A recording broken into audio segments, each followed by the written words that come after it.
कि हमें ये नहीं पता होता कि हमने फैसला करना कैसे है। यानी कि ऑब्जेक्टिव सेट तो हमने कर लिया, लेकिन उसको करने से पहले हमने किन चीज़ों को देखना था। जाहिर है आपने जब एक ऑब्जेक्टिव सेट किया है तो वो बेसिकली आपने एक फैसला किया है ना। आप तमाम लोगों को दिल की गहराइयों से मैं खुशामदीद कहता हूँ कासिम अली शाह फाउंडेशन में, और उम्मीद करता हूँ कि आप सब खैर आफियत से होंगे।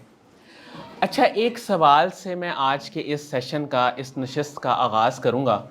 वो सवाल ये है कि हम अपनी डेली लाइफ में, रोज़ अपनी ज़िंदगी में तकरीबन कितने फ़ैसले लेते हैं। कोई इसका आंसर करना चाहेगा तो वो अपना हैंड रेज़ करे। एक दिन में हम कितने फ़ैसले लेते हैं। एक तो है ना कि आपको ख़यालात कितने आते हैं, वो तो रिसर्च हमें बताती है कि 70,000 ख़यालात हमें तकरीबन एक दिन में आते हैं। लेकिन हम फ़ैसले कितने लेते हैं, चॉइसेस पर डे। कोई इस पे बात करना चाहेगा, कुछ बताना चाहेगा?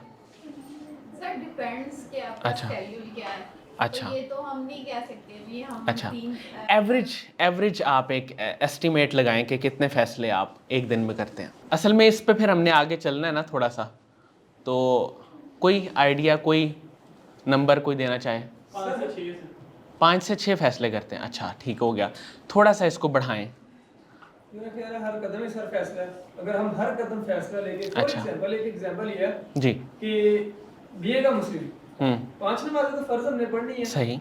अब हम अगर सुबह की नहीं पढ़ते, मतलब हम्म हमें जाना तो हमें खुद फैसला करना होगा कि बिल्कुल हमें जाना या नहीं बिल्कुल जाना, हमें ड्यूटीज पे जाना या नहीं ठीक है। जाना, या हमें किसी से कोई गुफ्तगू करनी है तो वो किस तरह करनी है। चलें, एवरेज पर डे फैसले थोड़े इसको इंक्रीज़ करें तो कितने हो सकते हैं? चलें मैक्सिमम इंक्रीज़ करें।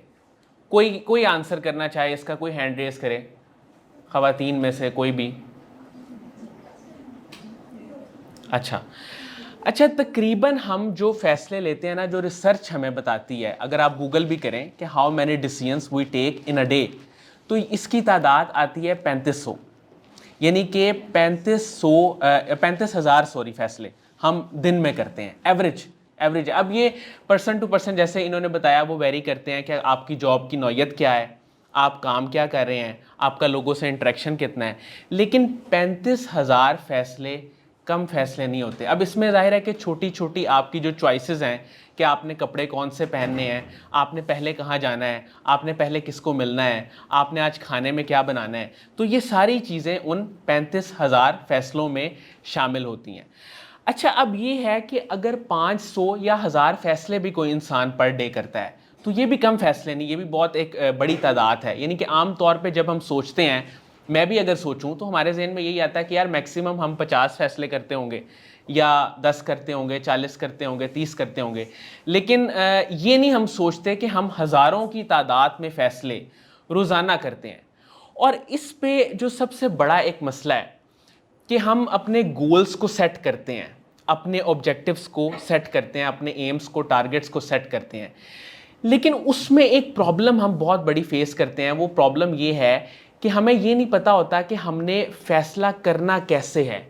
यानी कि ऑब्जेक्टिव सेट तो हमने कर लिया, लेकिन उसको करने से पहले हमने किन चीज़ों को देखना था। जाहिर है आपने जब एक ऑब्जेक्टिव सेट किया है तो वो बेसिकली आपने एक फ़ैसला किया है ना। आपने फ़ैसला किया कि मैंने डॉक्टर बनना है, आपने फ़ैसला किया कि मैंने टीचर बनना है। यह आपका एक इम्पॉर्टेंट फ़ैसला था। उन 35,000 फैसलों में या हज़ारों फैसलों में से एक बड़ा अहम फ़ैसला था जो आपने अपने करियर के बारे में कर लिया।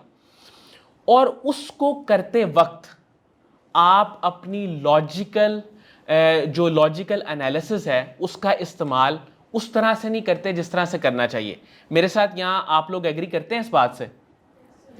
अच्छा, अब उसकी वजह ये है, उसकी मैं एक एग्जांपल दे देता हूँ, उसके बाद जो एग्री नहीं भी करते वो एग्री करेंगे कि अगर एक मोबाइल फ़ोन हमने ख़रीदना हो तो हम क्या करते हैं। ख़ास तौर पे मर्द हजरात तो बहुत ज़्यादा इसको करते हैं, ख़वातीन भी करती हैं आजकल के दौर में, कि वो उसकी हर चीज़ को चेक करती हैं।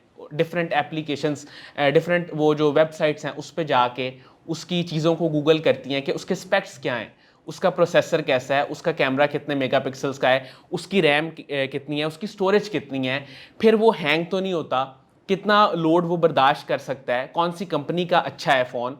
तो ये सारी चीज़ों का आप एनालिसिस करते हैं। फिर कॉस्ट इफ़ेक्टिव फ़ोन आपकी रेंज में कौन सा फ़ोन आ रहा है, फिर उस कॉस्ट की रेंज में सबसे बेहतरीन चॉइस आपके पास क्या है। तो इन सब चीज़ों को आप देखते हैं, बल्कि डिफरेंट वेबसाइट्स पे कंपैरिजंस मौजूद होते हैं उन कंपैरिजन्स पे लिखा होता है कि ये अगर 2 मोबाइल फ़ोन्स हैं या ये 2 गैजेट्स हैं, 2 कैमराज हैं, तो इसमें आप अगर चूज़ करना चाह रहे हैं तो इसका कैमरे का इतना डिफरेंस है, इसका प्रोसेसर का इतना डिफरेंस है, रैम का इतना डिफरेंस है। अब आप ये करते हैं कि आप अपनी प्रायोरिटी चेक करते हैं कि आपने क्या करना है। मिसाल के तौर पे आप में से किसी की अगर प्रायोरिटी है कि वो अपना यूट्यूब चैनल बनाना चाहता है और वो कैमरा फ़ोन का ही यूज़ करना चाहता है, तो उसकी प्रायोरिटी कैमरा होगा। वो देखेगा कि कैमरे का रिजल्ट किस फ़ोन का इस प्राइस रेंज में, जो उसकी प्राइस रेंज है वो 30,000 है, 40,000 है, 60,000 है, जितनी भी है, उसमें कैमरे का रिजल्ट किसका सबसे ज़्यादा बेहतरीन है, ताकि जब वो यूट्यूब की वीडियो से शूट करे तो उसका एक अच्छा प्रिंट आए और वो उसको अपलोडिंग में उसकी मदद हो सके। तो अब ये है कि डिसीजन मेकिंग में वैसे तो कई मेथड्स हैं, लेकिन एक मेथड का मैं थोड़ा सा हल्का सा जिक्र कर देता हूँ डिटेल में जाए बगैर। इसको आप गूगल कर लीजिएगा कि फैक्टर रेटेड मेथड, यानी कि आप एक फैक्टर लिखते हैं, फिर उसको वेट देते हैं कि 0 पॉइंट समथिंग इसका इतना वेट है और ये फैक्टर है इसका इतना वेट है, और उन फिर फैक्टर्स की आप एक रेटिंग निकालते हैं। और एक सवाल मैं और यहाँ पे करना चाहता हूँ कि हम फैसला कब करते हैं? कोई इसका जवाब देना चाहे तो हैंड रेज करें। हम ज़्यादातर फैसला कब करते हैं, किस वक्त फैसला करते हैं? सर कोई भी काम करने से पहले बहुत सारी चीजें जो आपके माइंड में आती हैं। अच्छा। कि मुझे करना है कि नहीं करना। ठीक है। तो आपको यानी जब कोई प्रॉब्लम आपके सामने आए, एक ये चीज़ होगी कि प्रॉब्लम आपके सामने आती है तो आप फैसला करते हैं। दूसरा, और क्या ऐसा होता है कि आप फैसला करते हैं? हिंट दे देता हूँ आपको, ऑप्शंस। अच्छा, मैं बता जी हाँ। अच्छा, 2 चीज़ें हैं। एक तो या तो अगर आपकी ज़िंदगी में कोई प्रॉब्लम आई है, कोई ऐसा वाक़या हुआ है प्रॉब्लम की वजह से, आप उसका सलूशन निकालना चाह रहे हैं, तब आप फैसला करते हैं कि मैंने इस प्रॉब्लम का सलूशन निकालना है। तो अगर मैंने वक्त पे ये फैसला ना किया तो इसका सलूशन नहीं निकल पाएगा। वो कोई बीमारी है, उसका ट्रीटमेंट हो सकता है, वो कोई चीज़ आपने ख़रीदनी है अपनी ज़िंदगी में कोई आसानी पैदा करने के लिए, तो वो हो सकती है। दूसरा ये होता है जो बहुत इंपॉर्टेंट, आप में से किसी ने मुझे, मैं एक्सपेक्ट कर रहा था कि कोई बताएगा, जहाँ 2 या 3 ऑप्शंस होती हैं वहाँ आपने एक को चूज़ करना होता है, और ये सबसे ज़्यादा कंफ्यूजिंग भी होता है और ये सबसे ज़्यादा इंपॉर्टेंट भी होता है फैसला करना। क्योंकि अगर 2 या 3 ऑप्शंस में आप चूज़ नहीं कर पाते कि आपने किस तरह से फैसला करना है, और 2 या 3 ऑप्शंस वाले फैसले में ही बंदा ज़्यादा तंग भी होता है और डिस्टर्ब भी होता है, इमोशनली भी, लॉजिकली भी, उसको समझ नहीं आ रही होती। यहाँ मैं आपको एक छोटी सी टिप दूंगा कि जब भी आपके पास 2 या 3 ऑप्शंस हों तो आपने कभी भी उसको बार बार माइंड में री इवेल्युएट नहीं करना, क्योंकि हमारे माइंड का जो एक डिज़ाइन है वो इस तरह का है कि आप अगर 1000 बार भी एक चीज़ को इवेल्युएट कर लेंगे ना, तो थोड़ी देर के बाद आपका माइंड फिर उसको री इवेल्युएट करेगा। यानी आपने एक इवेल्युएट किया दिमाग में कि ये 2 बंदे हैं, मैंने सफ़र पे इसके साथ जाना है, थोड़ी देर बाद आपका माइंड कहेगा आपसे कि नहीं यार उसके साथ भी तो जाया जा सकता है, फिर थोड़ी देर बाद कहेगा नहीं उसके साथ, ए के साथ जाया जा सकता है, बी के साथ जाया जा सकता है, ए के साथ जाया जा सकता है, बी के साथ जाया जा सकता है। तो वो आपको एक कांस्टेंट उसमें रखेगा री इवेल्युएशन के प्रोसेस में। लेकिन जब आप लिख लेते हैं किसी चीज़ को, आपने 2 गैजेट्स को लिख लिया, उनके नामों को, उसके बाद आपने उनके पॉइंट्स लिख लिए कि इसका इंपॉर्टेंट पॉइंट ये है, इसका ये है, इसका ये है, और इसके ये 3-4 पॉइंट्स हैं, और उसके बाद आपने जब एक डिसीजन फाइनल करके नीचे उसका टोटल करके उस डिसीजन को फाइनल कर लिया कि भाई मैं ये चीज़ खरीदना चाहती हूँ या चाहता हूँ, या मैं यहाँ पे जाना चाहती हूँ या चाहता हूँ, या ये फैसला मैंने करना है, तो वो लिखने का फ़ायदा ये होता है कि आपका माइंड उसके बाद री इवेल्युएट करना छोड़ देता है। आपके पास रिटन में एक चीज़ आ जाती है। अब आपको कोई कंफ्यूज भी करे, कोई आपसे मिले, वो आपको कहे कि नहीं यार ये फैसला तुमने गलत किया है, तुम्हें इसको ऐसे कर लेना चाहिए था, तो आप उसे बताते हैं कि नहीं यार मैंने इस पर पूरा वर्कआउट किया है, मेरे पास पूरा एक पेपर है, मैंने उस पर सारी चीज़ें लिखी थी स्टेप बाय स्टेप, तो उसका रिजल्ट मैंने निकाला था वो ये निकला। फिर वो भी कन्विंस हो जाएगा अल्टीमेटली, वो कहेगा हाँ यार अगर तुमने इतनी इस पर मेहनत की है, काम किया है, तो फिर तुमने सही रिजल्ट ही निकाला होगा। अच्छा, एक सवाल और, वो ये है कि मुझे ये बताएं कि क्या कभी कोई शख्स अपनी ज़िंदगी में गलत फैसला करता है? अच्छा ठीक है, जानबूझ के करता है या गलती से करता है? गलती से करता है। अच्छा, मैं यहाँ पे ना थोड़ा सा जो ये लफ्ज़ है ना रॉन्ग डिसीजन, इससे डिसएग्री कर रहा हूँ, इस वजह से कि जब इंसान जानबूझ के अगर गलत करे तो वो एक अलग चीज़ है, लेकिन आम तौर पे जब भी कोई इंसान कोई फैसला कर रहा होता है, चाहे वो अपने करियर को लेके कर रहा होता है या वो किसी और चीज़ को सोच के कोई भी किसी भी काम के बारे में फैसला कर रहा होता है, उस वक्त उस नौयत, उस वक्त उसके पास जितना इल्म है, जितना नॉलेज है, जितनी इंफॉर्मेशन है, या जितना उसका दुनिया के साथ एक्सपोजर है, जितना लोगों के साथ इंटरेक्शन है, उस वक्त के हिसाब से वो अपनी तरफ से दी बेस्ट ऑप्शन चूज कर रहा होता है। कभी भी जानबूझ के इंसान गलत फैसला नहीं करता, रॉन्ग डिसीजन जानबूझ के नहीं करता।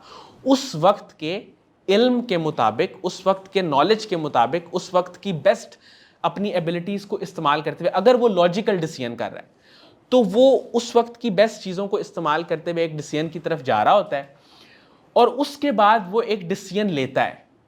लेकिन कुछ वक्त के बाद उसे इस चीज़ का इदराक होता है, उसे इस चीज़ का एहसास होता है कि उसने जो फैसला किया था उसमें उसने इस फैक्टर को इग्नोर कर दिया था, अपने इमोशंस की वजह से या अपने थोड़े से बायस्ड होने की वजह से या अपनी कम इल्मी की वजह से। एक चीज़ हमेशा याद रखिएगा कि आप में से ज़िंदगी में कोई भी कभी स्टक फील करे या वो ऐसा फील करे कि ज़िंदगी में सब कुछ रुक गया है, अब मेरी तरक्की नहीं हो रही, अब मेरी ग्रोथ नहीं हो रही, शायद मैं आगे नहीं बढ़ पा रहा या बढ़ पा रही, तो अब मैं क्या करूं, तो वो अपने माइंड में एक चीज़ फौरी तौर पे लेके आए जो उसे लानी भी चाहिए कि उस मसले के बारे में, उस प्रॉब्लम के बारे में उसका इल्म महदूद है। अगर उसका इल्म बढ़ाने वाली कोई किताब, उसका इल्म बढ़ाने वाली, उस मसले से रेलेवेंट बढ़ाने वाला कोई शख्स, कोई गाइड, कोई मेंटोर उसको उस वक्त मिल जाए तो वो उसकी सोच के जाविये को बदल देता है और वो इंसान उस मसले में से निकल आता है और वो मसला उसको छोटा लगने लग जाता है। अब होता ये है कि मैं भी अपनी अगर ज़िंदगी पे एक रिफ्लेक्ट करूं और देखूं तो मैं जहाँ जहाँ पे स्टक था, वक्त गुजरने के बाद मुझे पता चला कि यहाँ पे मेरा इल्म कम था। मैं समझ रहा था कि शायद टोटल जो इस चीज़ के बारे में नॉलेज है वो इतना ही है, लेकिन बाद में आपको पता चलता है कि यार इसमें तो ये फैक्टर भी था, इसमें तो ये फैक्टर भी था, इसमें तो ये चीज़ें भी थी। इसीलिए बहुत सारी चीज़ें इंसान बहुत ज़्यादा कोशिश भी करता है लेकिन उनका नतीजा वो नहीं निकलता जो वो चाह रहा होता है, तो वो दर हकीकत अल्लाह ताला उसे बहुत सारी चीज़ों से बचा लेते हैं। और बहुत सारी जगहों पे इंसान कोशिश नहीं करता और बड़ी आसानी से वो चीज़ें उसे मिल जाती हैं, तो वहाँ अल्लाह ताला वो जो मेहनत उसने कहीं और की होती है उसका रिज़ल्ट बसा औकात अल्लाह ताला उसे उस जगह से दे देते हैं जहाँ पे उसने इतनी मेहनत नहीं की होती, क्योंकि हमें नहीं पता कि आगे आने वाले वक्त में किस तरह से चीज़ें होंगी। एक तो ये चीज़ है। दूसरा ये है कि हम सारे फैक्टर्स को अपनी एज लिमिट में, मतलब मिसाल के तौर पे अगर कोई 20 साल का है, 22 साल का है, तो वो मैक्सिमम कितने फैक्टर्स को देख सकता है, और एक बंदा जो 40-45 साल का है, जो बड़ा है, मैच्योर है, जितने फैक्टर्स को वो देख सकता है उतने फैक्टर्स को एक यंग बंदा तो नहीं देख सकता, अनलेस कि उसका एक्सपोजर, उसका एक्सपीरियंस, उसका लोगों के साथ इंटरेक्शन, उसकी सोशल टाइज इतनी ज़्यादा हो कि वो चीज़ों को अंडरस्टैंड करने की कैपेबिलिटी रखता हो, कैपेसिटी रखता हो। तो डिसीजन जब भी लिया जाता है वो ठीक होता है, वो गलत नहीं होता। उसमें सिर्फ एक मसला होता है कि आप अपनी कम इल्मी की वजह से बहुत सारे फैक्टर्स को इग्नोर कर जाते हैं। इसलिए जब भी आप फैसला करें तो 2-3 चीज़ें उसमें, एक तो आप उसे लिख के करें। लिख के आप जब चीज़ों को इवेल्युएट करते हैं तो आपका माइंड आपको धोखा नहीं देता, आपका माइंड आपको तंग नहीं करता, आपके पास एक रिटर्न में चीज़ आ जाती है, आप उसको परसू कर लेते हैं। और आने वाले वक्त में भी अगर कभी आपको गिल्ट हो कि शायद मैंने ये फैसला, तो आपके पास एक रीज़न होती है कि इस रीज़न की वजह से मैंने ये फैसला किया था, तो आपको बाद में भी उस फैसले का गिल्ट नहीं होता। लिखने का इतना बड़ा फ़ायदा है। फिर दूसरी बात यह है कि जब भी आप कोई फैसला करें तो उसको मोस्टली लॉजिक पे करें, क्योंकि हमारे जो मैट्रिक, इंटर के जितने भी स्टूडेंट्स हैं या इससे थोड़ा सा ऊपर चले जाएं, यूनिवर्सिटी लेवल तक चले जाएं, तो ज़्यादातर फैसले ना हम इमोशंस पे करते हैं। मतलब उसमें लॉजिक का फैक्टर 10% होता है और इमोशंस का फैक्टर 90% होता है। हालांकि होना ये चाहिए, हकीकत में ये होना चाहिए कि अगर आप कोई भी फैसला कर रहे हैं, बड़ा फैसला कर रहे हैं अपने करियर के बारे में, अपने रिलेशनशिप के बारे में या अपनी ज़िंदगी के बारे में, कोई भी चीज़ आप करना चाह रहे हैं, तो उसमें इमोशंस चूँकि नेचुरली अल्लाह ने हमारे अंदर रखे हैं, अगर इनका कोई काम ना होता तो अल्लाह ताला हमारे अंदर ना रखता, लेकिन उसने हमारे अंदर रखे हैं, तो 25% आप इनको भी इस्तेमाल करें। 25% आप देखें आपको अच्छा क्या लग रहा है, आप करना क्या चाह रहे हैं, आपका दिल किस चीज़ की तरफ माइल है। लेकिन 75% आप लॉजिक पे चलें, अपना डिसीजन लॉजिकल लें, उस पे जो वर्किंग है सारी वो लॉजिकल करें। अब इसकी एक बहुत सादा सी एग्जांपल है कि जब आप इमोशंस में होते हैं तो आप 2 + 2 = 200 कर देते हैं, लेकिन जब आप लॉजिकली उसी फैसले को देखेंगे तो वो 2 + 2 4 ही होगा। अब वो फैसला जिस वक्त आप इमोशंस की हालत में हैं, जज्बात की हालत आप पे गालिब है, तो आपने जो उसको एग्जैजरेट किया है, उसमें जो मुबालगा किया है, जब वो ख़त्म होगा आप लॉजिक पे आएंगे वापस, तो आपको बड़ी तकलीफ होगी।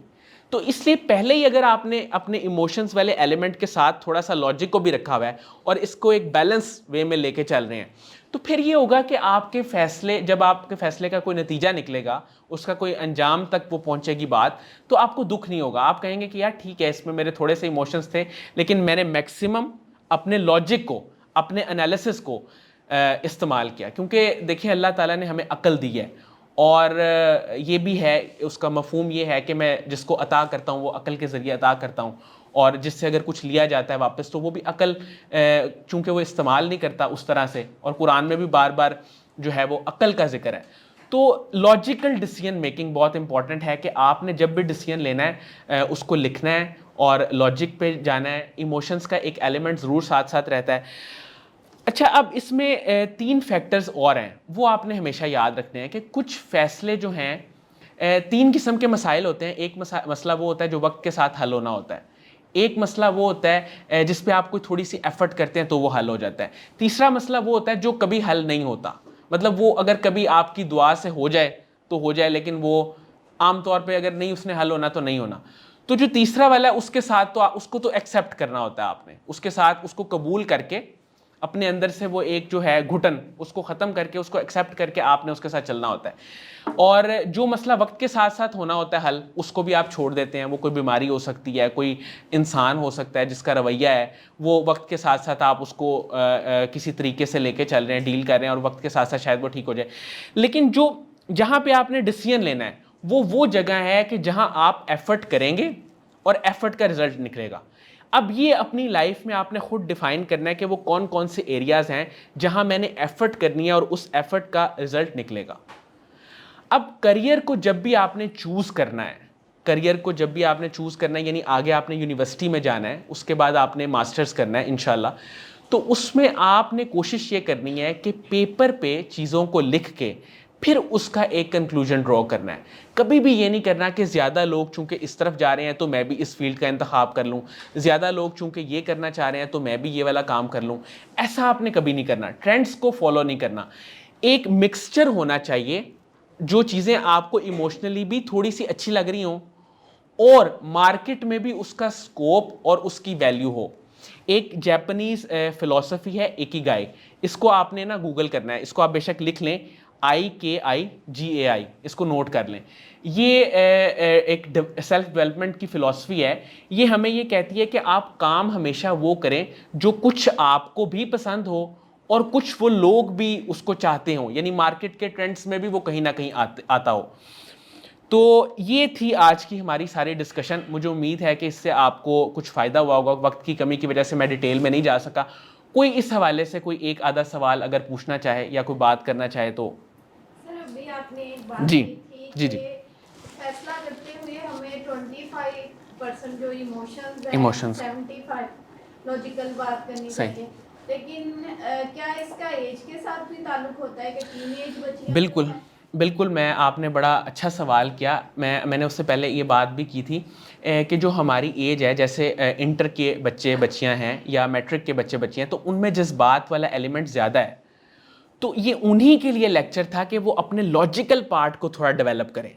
इमोशंस तो उनमें हैं, वो तो 100% हैं ही हैं, उसका तो इनकार किया ही नहीं जा सकता। सर एक्चुअली मेरा जी, जी। सवाल ये था जी, जी। कि बहुत कम लोग होते हैं जो इसमें बैलेंस कर पाते हैं। नॉर्मली जो ज्यादातर बच्चे हैं या बड़े भी इस लिस्ट में आते हैं वो इसमें बैलेंस नहीं कर पाते। तो आपको किस तरह ये अपने अंदर एक स्किल लेके आनी है कि आप इसमें एक बैलेंस रख सकें, इसका कि आप उसको बिल्कुल 25 करें, उसको 70 हाँ, में मैं बताता हूँ। इसका सबसे आसान तरीका है कि आपकी ज़िंदगी में जब भी कोई ऐसा मौका आए जहाँ आपने फ़ैसला करना है, आप उसको थोड़ा सा होल्ड करें, फौरी तौर पे आप फैसला ना करें, ठीक है? एक तो वो गुस्से का रूल है ना कि जब आपको गुस्सा आए तो आप 12 मिनट उसको होल्ड करें, तो उसके बाद वो काफ़ी हद तक वो आपका जो रिएक्शन है वो चेंज हो जाता है। इसी तरह जब डिसीजन आपने लेना है, कम से कम आप उसको 24 आवर्स का गैप दें। यानी कि किसी ने अगर आपके सर पे भी कोई खड़ा हो गया है तो आप उसे कहें ठीक है, मैंने आपकी चीज़ें नोट कर ली हैं, आप जो चाह रहे हैं मुझसे, आप मुझे 24 घंटे का टाइम दें। 24 घंटे में ना आप फिर इमोशन से कहीं ना कहीं बाहर निकल आएंगे, आप लॉजिक में चले जाएंगे, लॉजिक की डोमेन में एंटर हो जाएंगे। तो जैसे ही आप लॉजिक की डोमेन में एंटर होंगे तो मोस्ट प्रोबेबली आप जो फैसला करेंगे वो दुरुस्त होगा। ठीक है, oh thank you so much जी, बेस्ट ऑफ लक, और मेरी दुआ है कि अल्लाह ताला आप सब लोगों को कामयाब करे। अल्लाह हाफ़िज़।